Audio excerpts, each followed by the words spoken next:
Olá novamente, alunos e alunas. Estamos aqui para mais uma aula do nosso módulo de técnicas de construção. Hoje vamos falar um pouco mais sobre os materiais aplicados dentro da construção civil. Estou aqui acompanhado do professor Luiz Carlos hoje. Olá, professor, tudo bem? Tudo bem, professor. Como é que tá? Tudo bem com vocês? É isso aí, pessoal. Vamos lá então ver o que nós temos para a aula de hoje. Bom, nós estamos aqui na unidade número 4, onde falaremos, continuaremos sobre a técnica de construção aplicada à escola. E o que será isso, Então, para a aula de hoje, nós vamos falar um pouco sobre elementos da construção, e materiais de revestimento. Então, quais são esses elementos dentro da construção civil e quais são os materiais de revestimento aplicado? Então, vamos falar um pouco sobre pintura, vamos falar um pouco sobre revestimentos cerâmicos e vamos ver até onde a construção civil fica dentro de uma grande complexidade. Lembra que no começo a gente achava, não, construção é só tijolo, cimento e por aí vai. Não, a gente está vendo que cada vez mais agrega outros elementos. De fato, professor, e os materiais que escolhemos hoje são fundamentais, Lembrando que a gente tem vários sistemas, Sim. Vários sistemas que contemplam vários materiais. Então não é uma coisa tão simples quanto parece. Lembrando que todo esse pensamento sobre os sistemas e toda essa complexidade nasce lá do entendimento do espaço, professor? Sim. Então vamos lá, coloquei assim, existem elementos que fazem um edifício ficar de pé. Quais são esses elementos? São os elementos estruturais, onde a arquitetura é a arte de organizar o espaço. Apenas isso, adequando às suas funções. Então a arquitetura vai organizar os espaços, delimitar os espaços, enquanto existem outros elementos que vão fazer com que esse edifício fique de pé. É aqui entra o papel do engenheiro. Olha, o profissional entrando em ação, professor? É verdade. Então esses espaços podem ser objetivos com finalidade óbvia ou subjetivos com finalidade artística. Isso aqui é de volta um pouco lá no nosso módulo de compreensão dos espaços, onde a gente viu um pouquinho sobre espaços objetivos e subjetivos, onde os objetivos, por exemplo, podem ser as salas de aula, e os subjetivos às vezes pode ser uma sala de artes, uma sala de laboratório, que pode ser convertida ou invertida para poder acontecer várias atividades. Então, o edifício ele possui vários elementos estruturais. Quais eles podem ser? Vigas, pilares, sapatas e colunas. Pessoal, a estrutura de concreto, a estrutura de um edifício, ela é uma estrutura complexa e ela é composta por vários elementos. Esses elementos são esses que eu acabei de falar para vocês: as vigas, pilares, sapatos e colunas. Cada uma desses itens tem uma função específica. Nenhum item desses se sobrepõe um ao outro.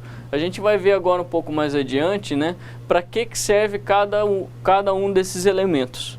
Então, olha só, os elementos estruturais, que são esses que eu acabei de falar, eles seguram a estrutura como um todo, ou seja, eles garantem com que o edifício fique em pé. E existem também elementos de vedação, que seriam as paredes. Ou seja, as paredes, ao contrário de que muita gente pensa, as paredes não são elementos estruturais.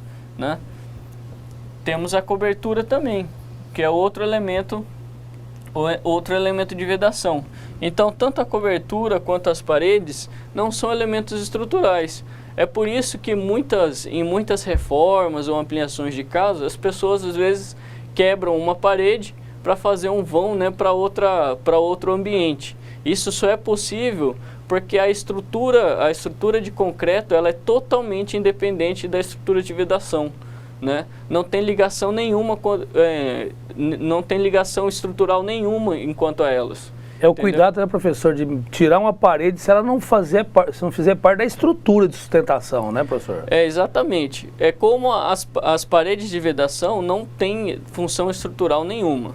tá? Mas caso você esteja usando uma alvenaria estrutural, ou seja, que a alvenaria é a própria estrutura, né, que são aquela alvenaria de blocos, esse tipo de coisa, qualquer cuidado é pouco, porque a estrutura é a própria alvenaria.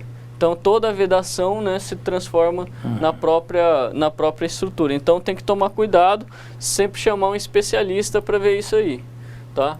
Então quais são esses principais elementos construtivos dentro da escola, né? Nós temos lá, ó, a alvenaria de vedação, que é o que? Paredes e muros. Temos a estrutura predial, que são as colunas, as vigas e as lajes, né? Temos a cobertura, que são os elementos são compostos por forro, tetos e telhas. Temos os pisos, as esquadrias, portas, janelas e portões, e os elementos especiais, como corrimãos, bancadas e muretas.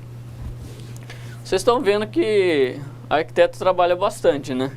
Tem vários elementos aí, ou seja, são coisas que a gente tem que pensar, entendeu? Então, assim, você como técnico de infraestrutura escolar vai ter que pensar na mesma quantidade, na mesma proporção, Sim. porque todos esses elementos fazem parte da edificação escolar.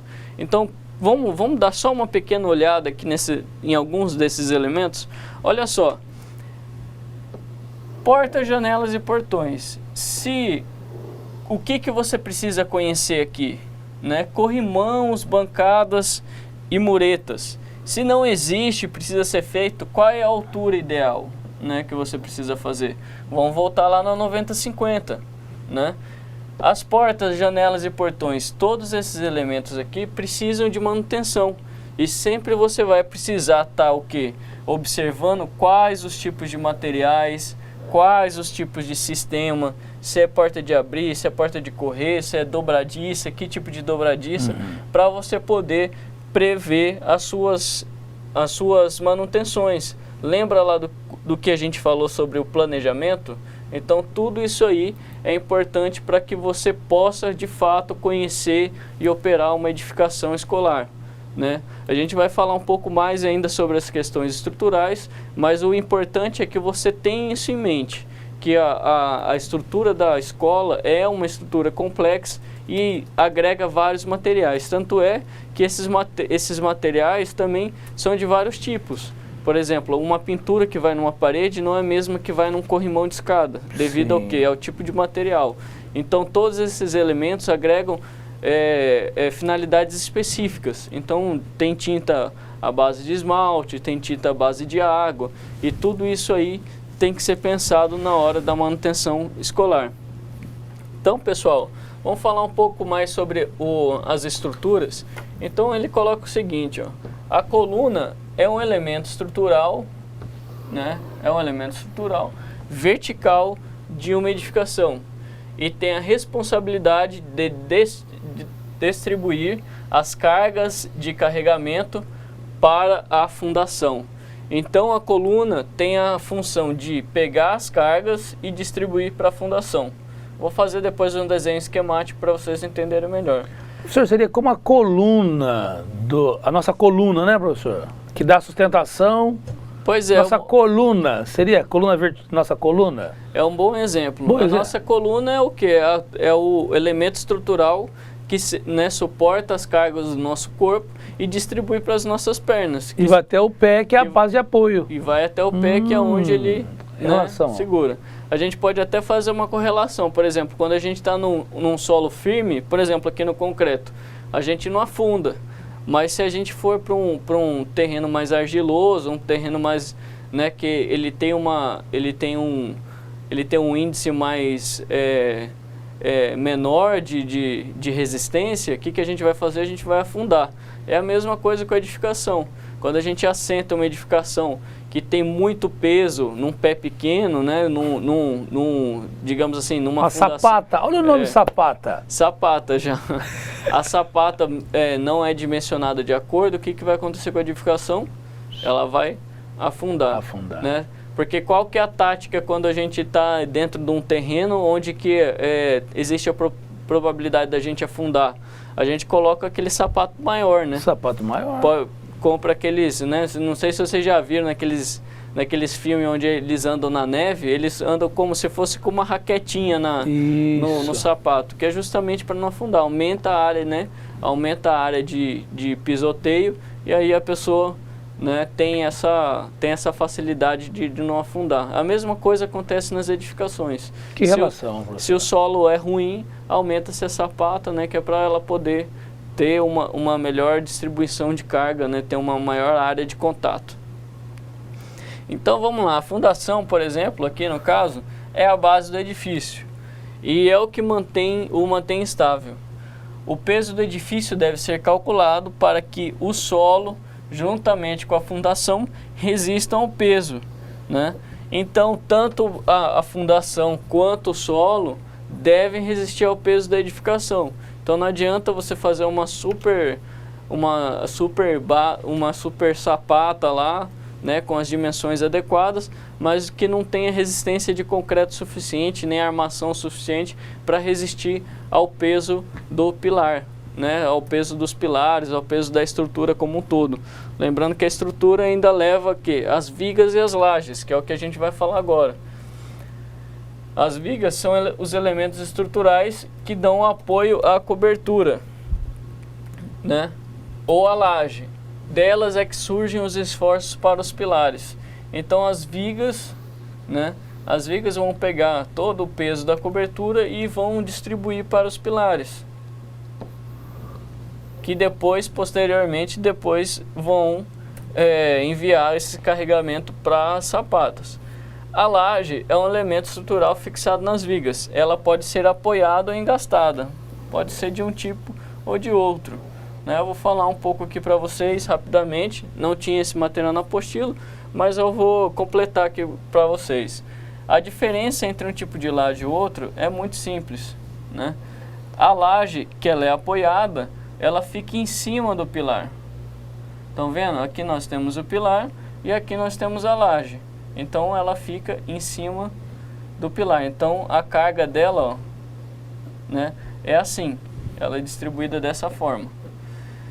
Temos também o tipo de laje que ela é engastada. Então ela na lateral do pilar. Então ela vai exercer uma força de torção aqui no pilar.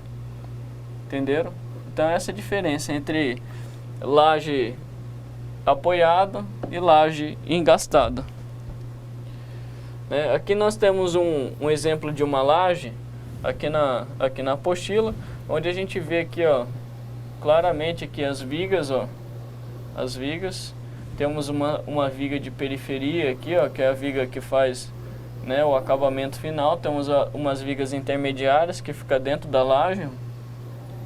Aqui são vigas menores, estão vendo? Ela não tem função estrutural. A função estrutural dela é apenas segurar esse todo aqui. E aqui provavelmente são placas de isopor também. A laje ela pode ser feita de duas formas, com essas placas de isopor, e também tem aquelas outras cerâmicas que são chamadas as lajotas. Vou fazer um desenho aqui para vocês entenderem, né, como um todo, como é que funciona a questão das estruturas. Então nós temos o que? Nós temos as vigas, nós temos os pilares, dentro da estrutura, né, nós temos as vigas, temos os pilares, temos aqui a sapata, né? Temos aqui, por exemplo, a cobertura. Então o que acontece? Nós temos o que?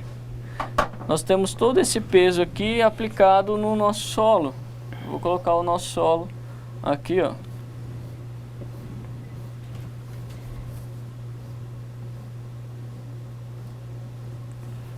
Vou colocar o nosso solo aqui para a gente ver como é que funcionam essas cargas.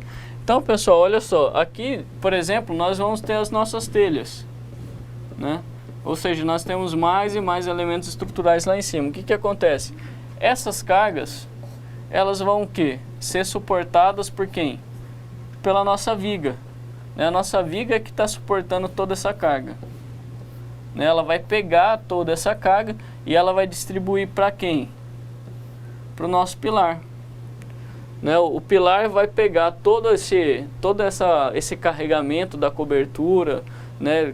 O carregamento da laje e vai distribuir, né? Diretamente para a fundação. Então olha só que quando ele chega aqui na fundação, o que ele faz? Ó? A área dele, do pilar, a área de seção do pilar é pequena, né?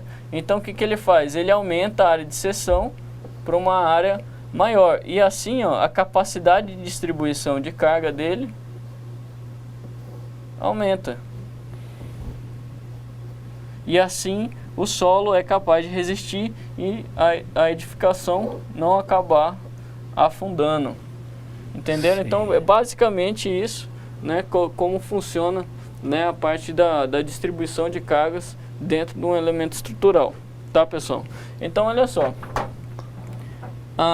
Continuando aqui, ó, o telhado é um tipo de cobertura que utiliza telhas, né? Ele não é uma laje, porque a laje, por exemplo, não utiliza telhas, ela só é impermeabilizada. Sua função é proteger a edificação das chuvas, né? O telhado é pensado e calculado com base no tipo de telha, ou seja, que tipo de telha que vai definir qual que é a inclinação. Então temos três principais, que seria de barro, de fibrocimento e a de concreto. Além de levar em consideração o clima da região. Por que o clima da região é importante? Porque cada um desses elementos aqui tem um índice especial de refletância, né? Vai refletir melhor ou pior o calor do sol. Então se temos climas mais quentes, a de barro é sempre mais eficiente, né? Se temos climas mais frios, talvez, né, uma ou outra dessas opções resolvam o nosso problema, tá? Então o telhado, ele continua da seguinte forma. Estão vendo que cada vez, né, vai aparecendo mais e mais coisas referentes ao mesmo assunto, né? A gente vai falar de telhado agora e vocês vão ver o quantas outras, até algumas palavrinhas, né, acrescentam no nosso vocabulário para entendermos melhor a edificação. Então agora a gente vai falar um pouco sobre o que são as águas, né? As águas de uma cobertura. Aqui nós temos o exemplo de três coberturas. É engraçado que essa aqui, ó, ela está um pouquinho errada, então eu vou consertar ela, tá? Na verdade a cobertura de uma água, ela não tem essa divisão. Não tem a do meio, né, professor? Não tem essa divisão aqui, tá? Só pra gente consertar, porque a fonte era da apostila, só para vocês corrigirem na própria apostila de vocês, tá? Então nós temos aqui a cobertura de uma água, 3 águas, 4 águas e 2 águas, né? 2 águas, 4 águas e 3 águas. Qual a diferença de cada uma delas? A diferença é a quantidade de quedas, né? Então cada queda que eu tenho dentro de uma cobertura equivale a uma água. Então se ela tem uma queda, uma água, 2 quedas, 2 águas, 4 quedas, 4 águas, né? Então esse é, digamos assim, a gíria, né, para a gente entender como é que funcionam as quedas de água. Olha só, por exemplo, esse telhado aqui, ele, né, é um telhado de 2 águas, ou seja, né, tem 2 caídas, né, e ele chama isso aqui de oitão. Oitão, pessoal, nada mais é do que aquela frente da casa, que é aquele triângulo, né, esse triângulo frontal aqui, ó, que normalmente é feito de alvenaria, tem algumas pessoas que fecham o oitão com madeira também, tá? Mas esse elemento oitão, então, é esse espaço, né, professor? Essa estrutura frontal, entre a cumieira e... Seria isso, professor? Exatamente, é esse espaço, é esse triângulo que fica entre aonde que se encosta, né, as tesouras e a altura final, que é a cumieira, né? Então esse que é o oitão. Lembrando que o que? Se tiver uma água aqui para frente, ou seja, se tiver uma inclinação aqui para frente, tiver mais uma água, ao invés de 2 águas, ter 3 águas, vou até voltar no slide anterior aqui, ó. Por exemplo, eu só vou ter oitão aqui, ó, desse lado, né? Eu só vou ter oitão desse lado. Desse outro lado aqui eu não tenho, porque aqui é uma cobertura inclinada. Ah, aqui, ó, perfeito. Aqui eu tenho 2 oitões, tá? Aqui eu não tenho nenhum também. Eu não sei se, por exemplo, com uma queda só é considerado oitão. Eu acredito que é só com 2 águas, tá? Aqui, ó, por exemplo, nós temos uma cobertura de quantas águas? Temos 1, 2, 3, 4, 5. 5 águas. Né? Uma cobertura de 5 águas. Agora, o que a gente vai ver aqui? Vai ver esses elementos, né, os elementos que compõem a cobertura. Então, olha só, o oitão, mais uma vez, ó, tá vendo que ele marca o oitão só onde ele existe. Aqui, por exemplo, não tem oitão, né, porque a gente tem a cobertura vindo para cá. Espigão é o quê? Não é espigão de oeste e nem espigão de milho, né? Esse espigão aqui é o que? É o encontro de duas águas, né? Só que é a parte, né, a parte inclinada, né? Aqui, ó, o rincão é o que? É o encontro de duas águas onde a gente tem uma calha, ou seja, é o encontro de duas quedas, né? É o encontro de duas quedas. Esse aqui é o inverso, né? As quedas estão vindo para cá. A gente vai vendo aqui mais para frente, né? E a cumieira é o que? É a parte mais alta da cobertura. É o encontro, né? É a saída, né, das águas, sendo a parte mais alta da cobertura. Então o telhado ele não é uma estrutura simples e precisa de um sistema estrutural apenas para ele. A gente vai ver como que funciona o elemento estrutural, né, para o telhado, o qual é executado normalmente em madeira ou aço, né? Professor, agora você está falando que não é uma estrutura simples, eu queria trazer pelo lado arquitetônico de um telhado. É muito lindo a construção de um telhado, né? E às vezes com um pouco de custo a mais, isso aí para quem está iniciando, né? Eu vejo que com poucos detalhes você consegue enriquecer uma casa, uma construção com o design do telhado, não, professor? É verdade, o pessoal ainda fala muito, né, sobre a questão de, não, quero um telhado com muitas águas, eu quero um telhado todo recortado, né? É um pedido comum aí das pessoas que estão construindo aquela casa dos sonhos, né? Mas é aquele negócio, né? Tudo agrega custo, né? A gente sabe que o telhado não é uma parte barata da edificação, principalmente dependendo do tipo de material que você for empregar, né? Se for um madeiramento. E precisa de uma técnica, né, professor? Não é só você ficar desenhar e atender. Não, você tem que ter todos os elementos estruturantes para suportar esse desenho todo, né? Sim, a gente vai ver aqui daqui a pouco, né, quais são esses elementos estruturantes. Não é uma estrutura simples para a gente, né, tá aqui até inclusive no nosso slides, ó, a estrutura é executada de forma a atender a inclinação necessária, né, de acordo com o tipo de telha que a gente conversou, para as telhas e a forma garantir a distribuição de esforços para os pilares, ou seja, descarregar todas as cargas para os pilares. Então olha só como é que funciona o nosso telhadinho aí. Tá vendo aqui que a gente tem toda uma estrutura e faltou o telhado. Eu vou colocar o telhado aqui, ó. O telhado ele fica bem aqui, ó.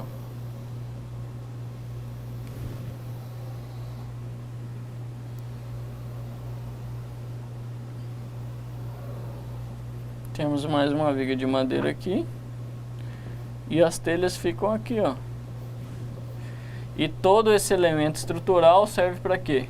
Para justamente pegar as minhas cargas e jogar nos pilares.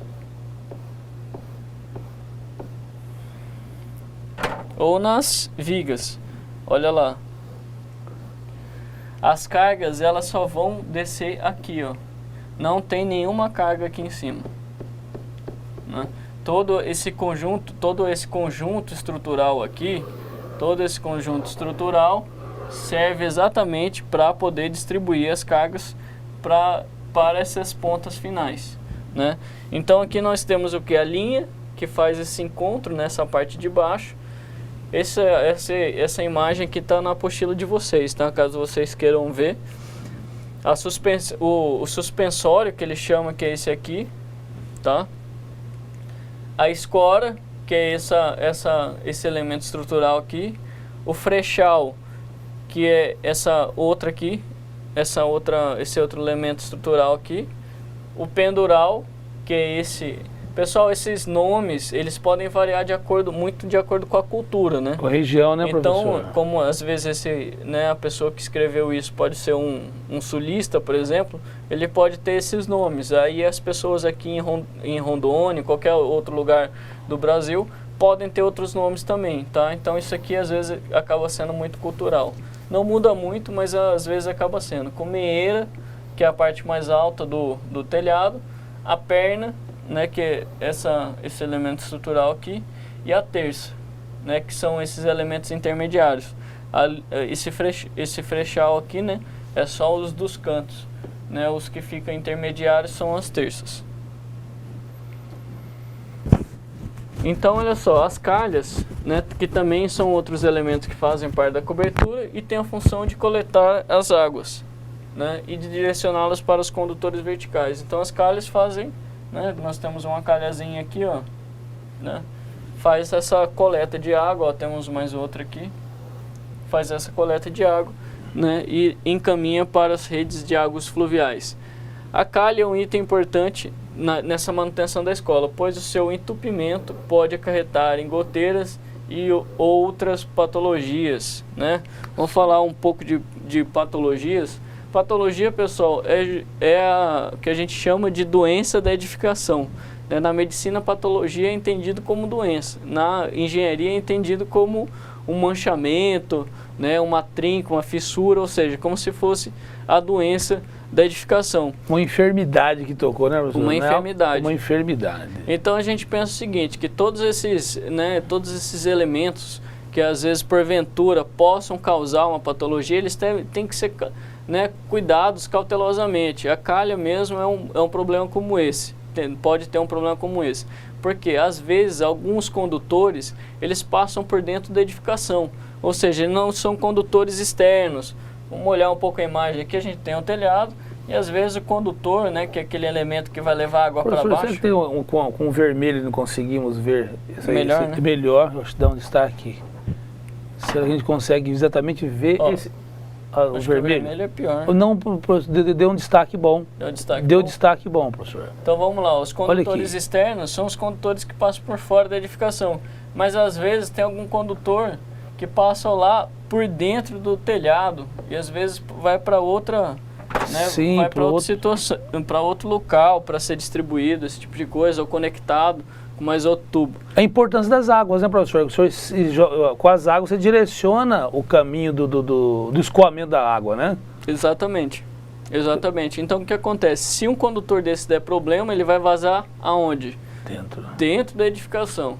Né? Então vai, por exemplo, vai estragar um forro de gesso, se tiver, às vezes pode causar uma pane elétrica, pode sujar vai sujar o chão, né, óbvio, pode estragar o quê? Às vezes tem um equipamento, uma sala de infiltração, uma sala de informática, por exemplo, né, a sala de informática pode cair água em cima dos computadores e queimar os computadores. Então todas essas preocupações devem ser tomadas, né, com esse tipo de elemento. Então as coberturas, né, no final das contas, vão ser responsáveis por garantir esse conforto térmico também.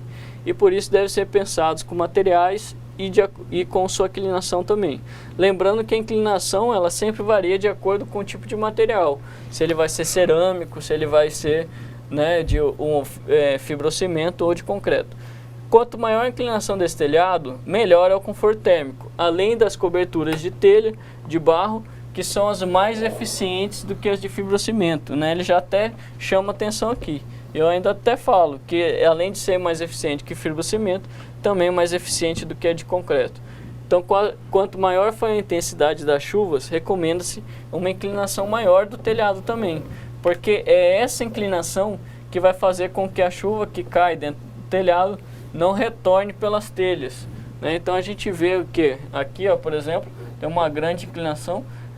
Né? É óbvio que isso aqui também é bom porque acumula um grande volume de ar e também deixa a edificação mais fresca. Mais fresca, né, professor? Então a altura aqui, ó, tanto o material quanto a altura está condizente com uma temperatura mais tropical, com um lugar um pouco mais quente. Apesar de que se fazem esse tipo de estrutura em lugares mais frios. Pois é. Também. Telhas metálicas transmitem mais calor, né? Então a gente também tem as telhas metálicas que, né, também são mais quentes. Mas nesses casos muitas coisas são pensadas, com ventilação cruzada, também dentro da edificação, a gente colocou aqui, que é justamente para levar esse calor para fora. E o uso também de outros sistemas, por exemplo, como mantas, né? Mantas térmicas que melhoram o isolamento acústico e térmico dentro dos ambientes, né? Mas isso aí é utilizado em último caso, quando não existe mais a possibilidade de você utilizar outro recurso. Por exemplo, não tem como, para esse tipo de edificação, não tem como usar telha de barro, vai ser ineficiente, vai sair muito caro. Então, com o uso da telha metálica, às vezes é bom pensar em alguns outros elementos que agreguem outras coisas. Por exemplo, isolamento acústico e térmico, usando as próprias mantas sintéticas, né?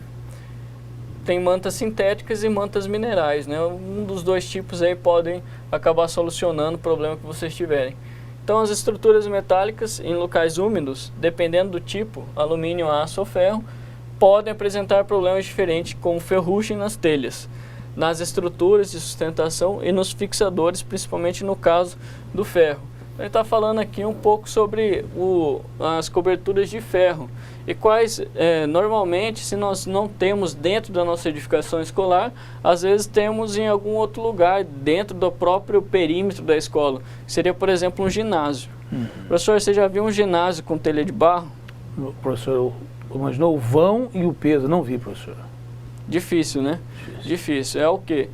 Porque normalmente o ginásio, né, levando em consideração o vão que tem, a quantidade de cobertura que tem, seria inviável, seria inviável, né, pelo peso, trabalhar com coberturas de telha de barro, né? Então, normalmente é telha metálica e nós temos que prestar atenção nesses pequenos cuidados aí sobre os nossos elementos. Então, esse projeto de cobertura, vocês estão vendo que não é só o projeto da edificação, tem projeto de cobertura, né? O projeto de cobertura, ele tem que levar em consideração a intensidade das chuvas, né, e prever o escoamento das águas de acordo com as calhas também, tá? Não pode esquecer das calhas nessa parte aqui. Em climas quentes, proporcionar ventilação permanente das telhas para dissipar o calor, né? Aqui é uma possibilidade que existe de fazer aqueles shafts, né? O que são os shafts? São aquelas pequenas aberturas, né? Sheds, né? Também são chamados, dentro da cobertura, né? Tem umas casas antigas que tem bastante disso aqui, né? São aquelas pequenas venezianas que tem aqui na parte mais alta da cobertura, que permitem o quê? O ar quente que se acumula dentro da cobertura acabar saindo para o ambiente e melhorar o conforto térmico da edificação. Ou seja, tendo um sistema desse, vão economizar no ar-condicionado, vai economizar na refrigeração, né, professor? Exatamente. Olha a eficiência energética já entrando na edificação, né, professor? Exatamente. São elementos arquitetônicos, né, são elementos construtivos que você pode estar inserindo dentro do seu projeto, né, para poder favorecer essa parte, né, de temperatura e tudo mais. Nas regiões quentes e úmidas, o projeto do telhado deve proporcionar maior velocidade do vento, né? Então fala mais uma vez sobre a questão de exaustão e essa temperatura, né, que se acumula dentro do telhado. Nas regiões de clima quente, utilizar materiais de superfícies polidas, né, com cores claras ou que brilhem. No caso aqui, questão do tipo de material para melhorar o conforto térmico com o telhado, né? O uso de mantas térmicas espelhadas, normalmente elas são, tá? Ventilação do forro pode proporcionar, melhorar a renovação do ar, que é aquilo que a gente falou, o uso de shafts, né, ou dos sheds para poder melhorar isso aí, tá? Existem também alguns tipos de telha com fibra vegetal, não é muito comum e o custo dela também é elevado, então às vezes levar em consideração o que vale a pena, né, que seriam aquelas coberturas de palha. E também tem a questão da substituição ou manutenção dela, né? Então ver qual que se encaixa melhor. Nas edificações com 2 ou mais pavimentos e nas coberturas sobrepostas, as calhas são obrigatórias, né? Então assim se faz necessidade devido à altura da queda da água, tá? Para não ficar aquela cachoeira caindo pela sua fachada, vai estragar toda a fachada, né? A vantagem de se ter a calha é um pouco disso, né? Então ele fala que, para concluir essa questão do telhado, sobre a questão do telhado de palha, pode ser uma boa opção, mas isso é muito questionável, tá? Depende muito da situação onde ele é aplicado, né? Porque a sua vantagem em tese é o quê? É a questão do conforto térmico, mas a questão da manutenção se transforma, né? Acaba por ser um pouco mais prejudicada. Ó, como é que funciona o telhado, ó. Aqui nós temos uma passagem, então provavelmente tem uma exaustão aqui, né, para essa cobertura que fica ventilada. E agora vamos falar um pouco sobre revestimento, né? Então ele já entra aqui falando um pouco sobre o que é o azulejo, né, e qual a sua função. Ele permite uma fácil limpeza das paredes e resultam em superfícies com baixa necessidade de manutenção, comparando-se às superfícies pintadas, né? Então a gente já entra naquela questão da manutenção e como isso influencia na vida cotidiana ali da nossa escola. Então, por exemplo, um banheiro, que são lugares onde se lava muito, né, se tem uma grande rotatividade de pessoas, acaba por acontecer o quê? Se não tiver esse revestimento cerâmico, a manutenção ali naquelas paredes vai ser, né, calorosa, vai ser o tempo inteiro. Tanto é que aqueles banheiros onde só existe vaso e pia, né, que são os lavabos, normalmente não tem revestimento na parede, porque não tem essa necessidade. Mas banheiro que tem chuveiro, esse tipo de coisa, é necessário colocar, né, o revestimento cerâmico. Então, olha lá, em uma escola há diversos tipos de pisos que podem ser utilizados, dependendo da atividade. O piso deve ser dimensionado com muito cuidado, porque ele é o item mais danificado pelo uso interno, devido ao tráfego e à limpeza constante. A gente vai ver alguns tipos de piso aí. Cerâmica é muito empregada porque apresenta uma boa resistência, né? O ladrilho hidráulico também é uma opção, porque ele é um piso que apresenta características térmicas e mecânicas semelhantes à cerâmica, né? O índice de absorção dele é um pouco maior. É um piso frio destinado às áreas de grande circulação, ou seja, os corredores, por exemplo, as áreas de estacionamento, né? O ladrilho hidráulico pode se tornar uma boa opção. Temos também o piso de concreto, que são utilizados em área externa, né? Então todas as áreas externas podem ser utilizadas de concreto, só que ele pode ser polido, pode ser, né, aquele cimento queimado, ou seja, são vários tipos de piso de concreto que podem ser utilizados.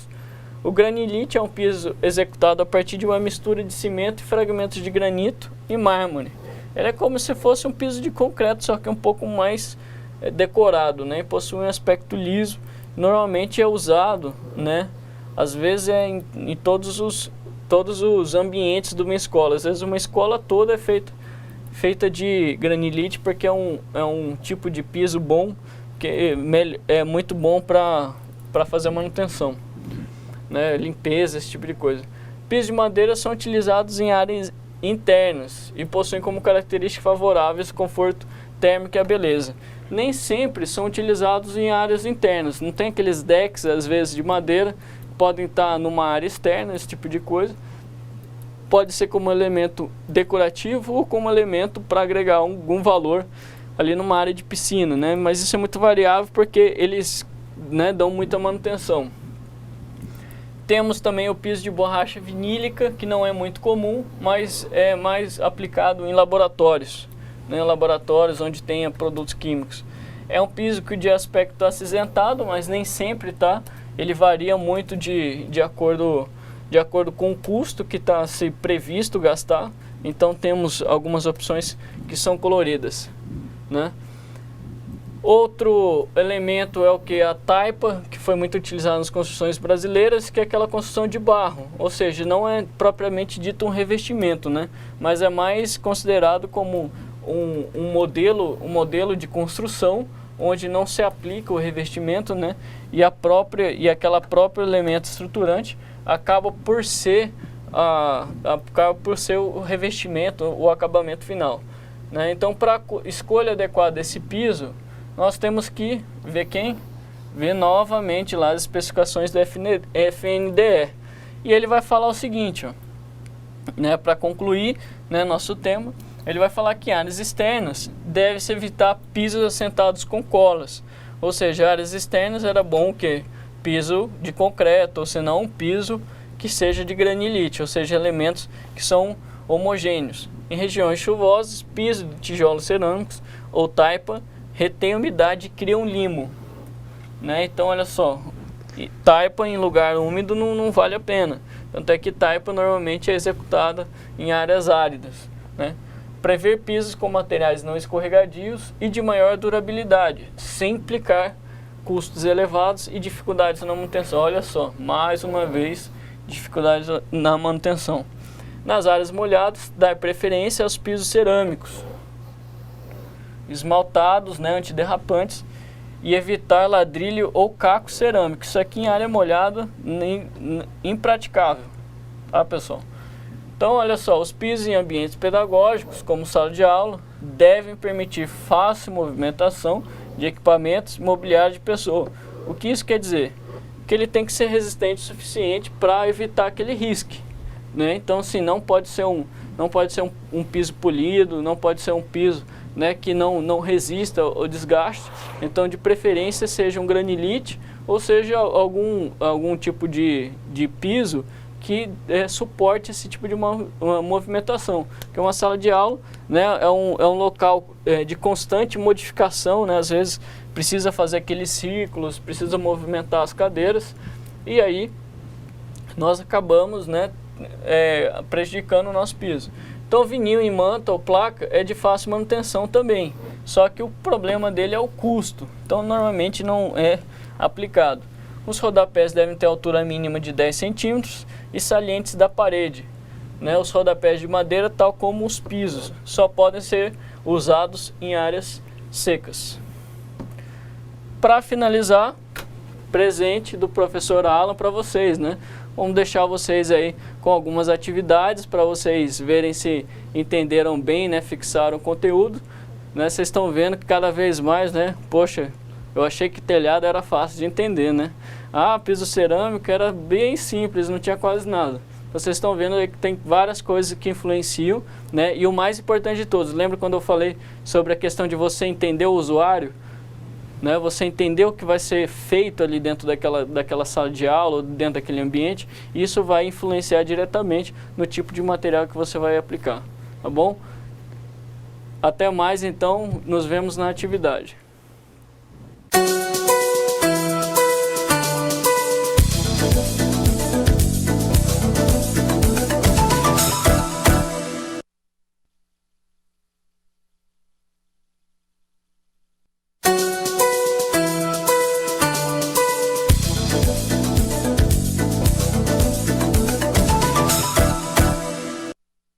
Olá, alunos e alunas, estamos de volta aqui para a correção das nossas atividades. Lembra que o professor Luiz Carlos sempre brincou muito, né, a questão do vocês invadirem o nosso espaço, né? Eu inventei isso no espaço, na teoria dos espaços, né? E a gente agora brinca com essa oportunidade que nós temos aí de vocês estarem aqui, né, nesse espaço, contribuindo pelo chat, e a gente poder conversar um pouco mais sobre as perguntas e respostas aí do nosso questionário referente ao nosso módulo. Nós estamos na nossa quinta teleaula já, né? E nós vamos agora saber, né, o que vocês acharam das nossas perguntas.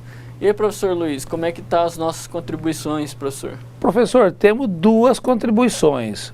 3 está chegando, sim.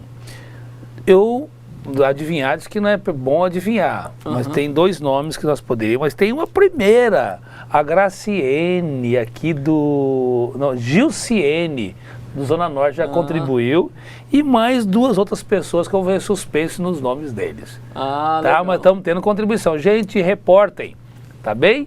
Estamos aqui para publicar o seu entendimento.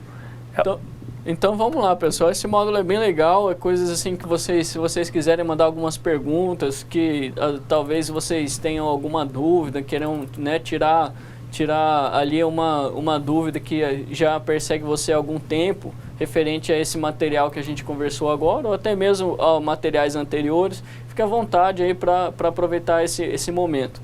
Eu vou fazer uma pequena leitura aqui das questões, né, para a gente poder relembrar alguma coisa que a gente tenha esquecido, e aí logo depois a gente abre para, né, dar um tempo também para o pessoal ir contribuindo. Você que não contribuiu ainda, aproveite. Né, aproveite para contribuir, mandar sua resposta, para que a gente possa falar aqui na frente e mostrar para os outros colegas, porque às vezes uma dúvida sua, né, pode ser uma dúvida do colega. Vamos lá então para a nossa atividade?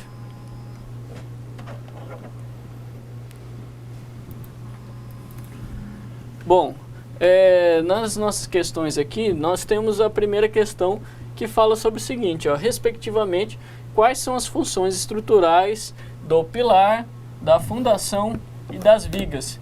A gente falou bem lá no começo, né, sobre isso, fiz até um pequeno esquema, né, para vocês verem como é que funciona, né, essa questão da função estrutural, né, dos elementos da estrutura, né. Então, para que serve cada um deles, né? Lembrando que toda a estrutura de concreto armado, ela funciona como se fosse num sistema de cascata. Né? Então, todas as cargas que são levadas para um elemento estrutural são distribuídas para outros elementos estruturais. Né? Então, nós temos, né, dentro desse conjunto, nós temos as vigas, as fundações e o pilar. A fundação vai ser o quê? Vai ser uma sapata, vai ser um radier, vai ser uma estaca, né, um bloco de estacas. Né? Eu vou até colocar aqui na lousa, né, o que a gente pode ter de fundação. Nós temos aquela fundação comum, que é aquela fundação de sapato. Nós temos aquela fundação de bloco, né? Nós temos aquela fundação de bloco com estacas, né? Nós temos aquela fundação tipo radier, que é aquela fundação que é como se fosse um piso, né, de concreto, que a edificação vai em cima. Né? Então temos todos esses exemplos aí para tipo de fundação. Né? O pilar, qual que é a função do pilar? Né, da onde que ele vai pegar as cargas, para onde que ele vai levar, e as vigas é a mesma coisa. Né, qual que é a função das vigas? Né, falamos um pouco de laje, né, o que é a laje, falamos sobre as coberturas, então cada um deles tem uma função estrutural específica. Quero que vocês coloquem, aí escrevam com suas palavras, né, e caso surja alguma dúvida, a gente já vai conversar aqui na frente para todo mundo ver como é que funciona isso. Na questão número 2, quais são os elementos estruturais do telhado? Lembra que a gente viu lá a questão dos elementos estruturais do telhado? O frechal, a linha, a tesoura, né? Todos esses elementos que compõem a estrutura do telhado. Lembrando que o quê? A cobertura, né? Ela é um sistema complexo. Então ela tem um sistema estrutural separado. Então, apesar da gente ter, né, toda a estrutura de concreto, né? Vou colocar aqui, né? A gente tem aquela estrutura lá de concreto com as sapatas. Apesar da gente ter todo esse conjunto estrutural, a gente tem uma estrutura complementar, né? A gente tem uma estrutura complementar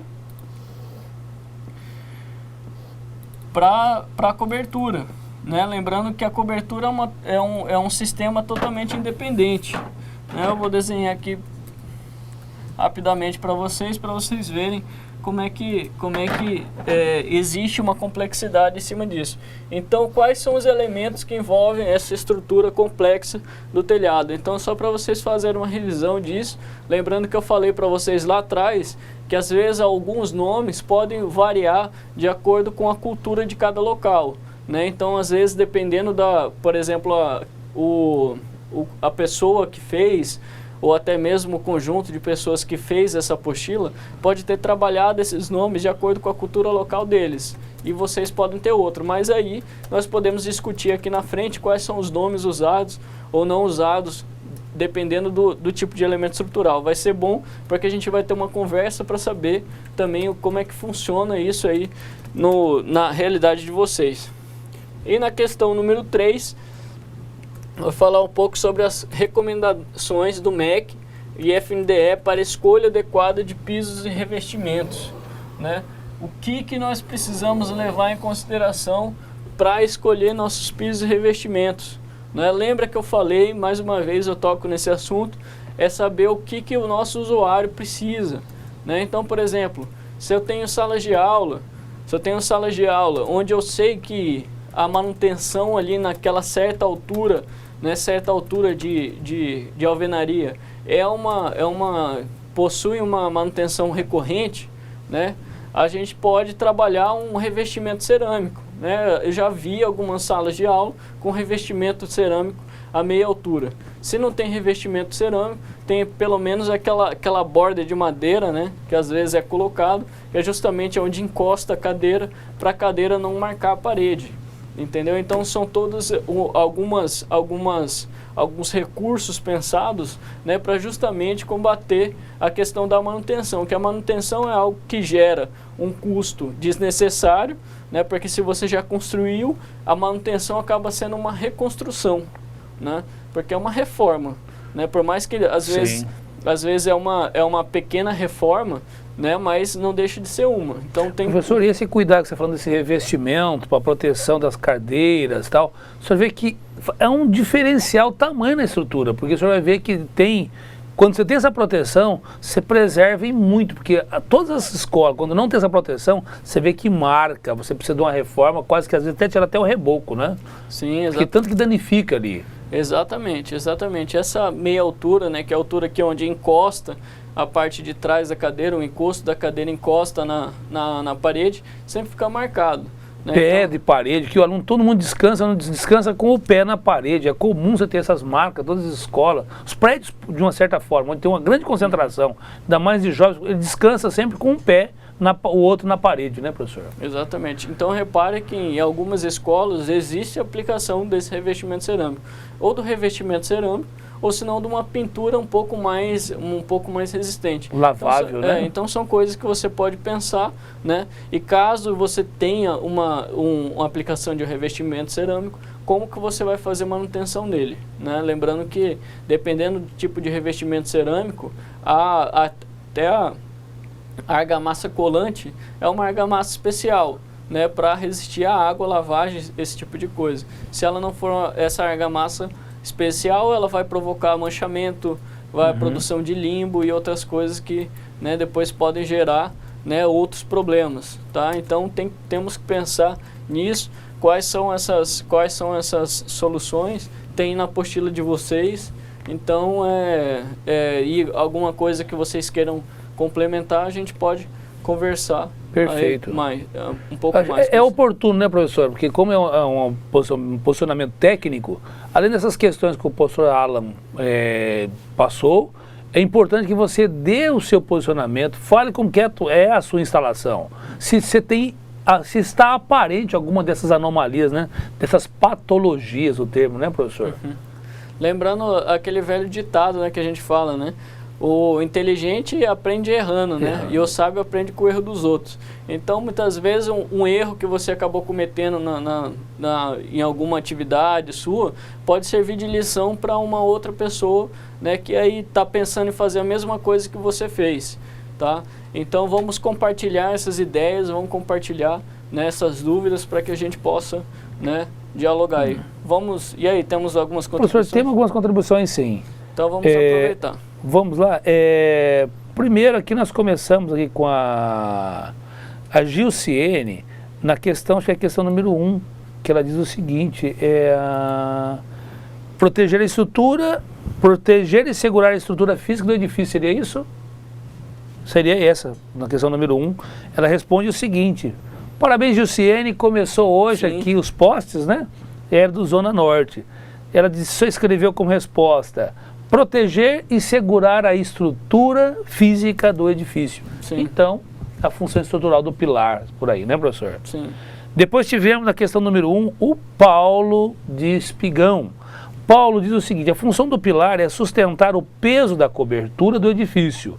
A função da fundação é a base que sustenta toda edificação estável. É necessário muita técnica para evitar rachadura nas paredes.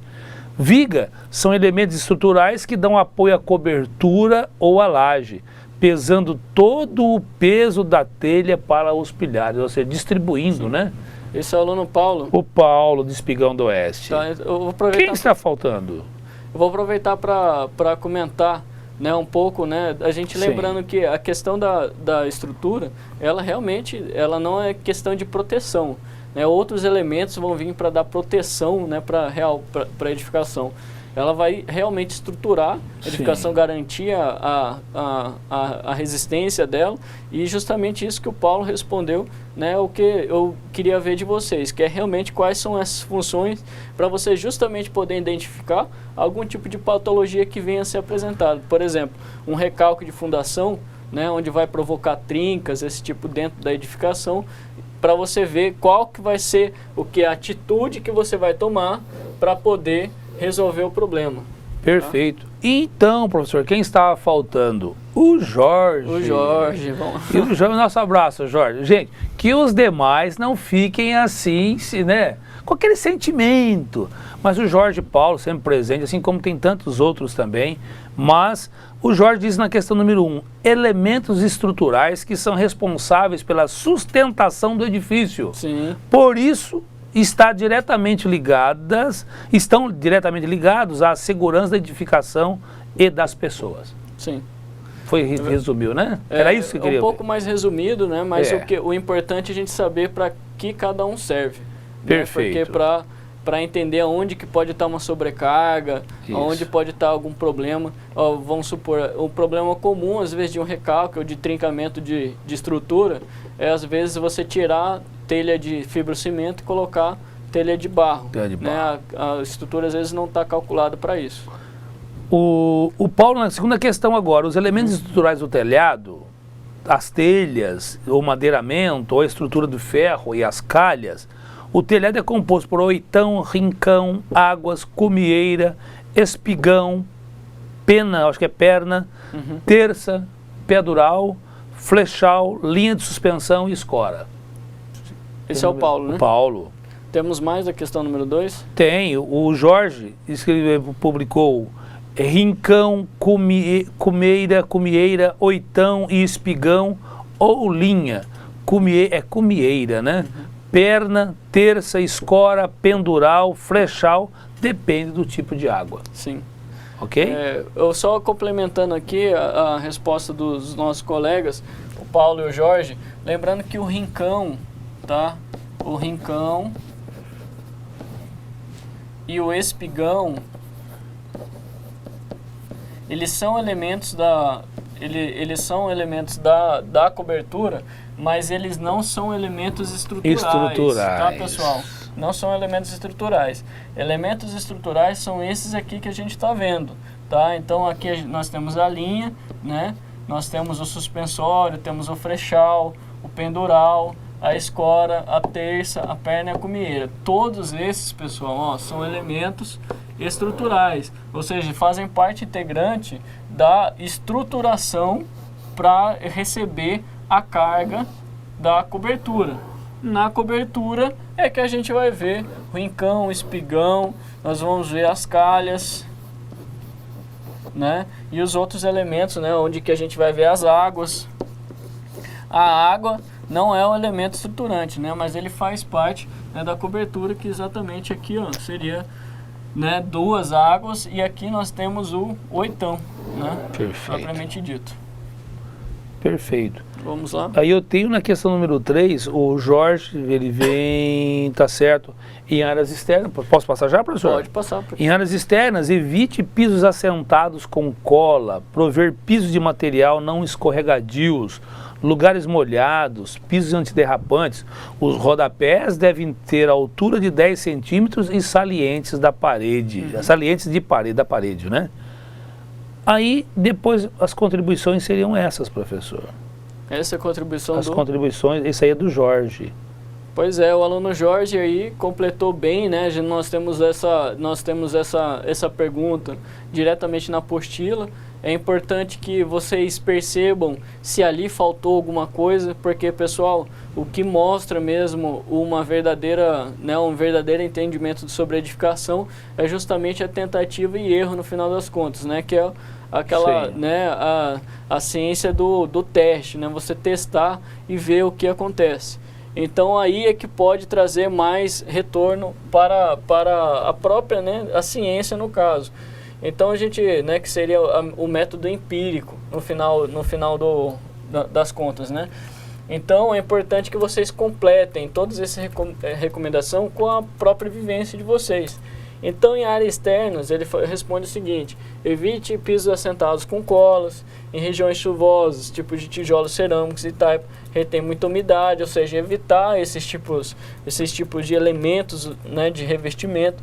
Prever pisos de materiais que não sejam escorregadio e de maior durabilidade, e nas áreas molhadas, dar preferências a pisos cerâmicos esmaltados e antiderrapantes.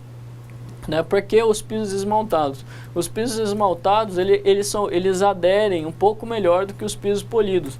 Não que sejam os mais recomendados, tá? Até mesmo porque em áreas de banheiro, esse tipo de coisa, recomenda-se aqueles pisos fosco, né? Porque o piso fosco, ao invés daquele piso brilhoso, ele tem um pouco mais de aderência. Né, tem um pouco mais de aderência. Sim. E evita a pessoa escorregar, esse tipo de coisa. Lembrando que normalmente crianças às vezes correm, né? E não só crianças, às vezes pessoas idosas estão ali dentro usando aquela instalação sanitária, ou até mesmo, às vezes não é só o banheiro, sim, mas às vezes toda escola é de revestimento cerâmico, e uma hora ou outra você faz uma lavagem. Perfeito. Né? Um piso fica molhado, tem alguma coisa e pode provocar um escorregão. Professor, tem uma dúvida. Sim, tem uma dúvida do aluno Eudes, de Ouro Preto. Ele pergunta: quando se usa o gesso no forro, qual a quantidade de umidade ele suporta sem danificar? Ou, em outras palavras, ele acrescenta ainda: o gesso suporta a umidade? Ah, sim. Né? Pessoal, o gesso ele suporta umidade, sim, né? Não é um elemento que ele vai danificar ou vai criar algum tipo de mofo, esse tipo de coisa, se ele ficar em lugares úmidos. Agora depende do tipo de umidade, né? Se a gente está falando de uma goteira que vai ficar em cima dele, né? Ou só simplesmente dele estar num lugar úmido. Né? Por exemplo, uma lavanderia, esse, sim, tipo de coisa. Né? Então, dentro desses ambientes não tem problema algum, né? A gente vê a aplicação do forro de gesso em qualquer local. Né? É lógico que ele é um elemento que ele não suporta água, tá? Que isso fique bem claro. Não tem o gesso, principalmente de forro. Existem alguns gessos especiais, tá? Algumas placas de gesso que elas são anti-chamas, tem a anti-água, né? E tem o gesso comum. Mas lembrando que o gesso ele não suporta, por exemplo, uma goteira. Então tem que ser uma cobertura bem feita, tem que ser, né, de preferência laje, né, ou esses elementos que evitem completamente o contato dele com a água. Ele não pode ter contato com a água, mas com a umidade, né, tudo bem. É por isso que vem o revestimento, né, professor? Ou com acabamento, de maneira que você evita de que a placa em si seja ou submersa ou submetida à ação da água diretamente, né? Ah, sim. Toda placa de gesso, ela tem acabamento, né? Então ela vai ser lixada, ela vai ser amassada e vai ser pintada. Pintada, aí você vai proteger para a água não ficar diretamente em contato, porque senão ela vai ter a reação, ele dissolve mesmo. Exatamente. Não, o contato direto com a água não é recomendado, nem um pouco recomendado. Tudo bem? Eu acho que ficamos por aqui, né? Tiramos até uma dúvida aí, e pode ficar tranquilo, pode aplicar os materiais, e se ficou alguma coisa, você pode, né, entrar em contato com a gente por e-mail. Tá? Então, até logo, até a próxima aula.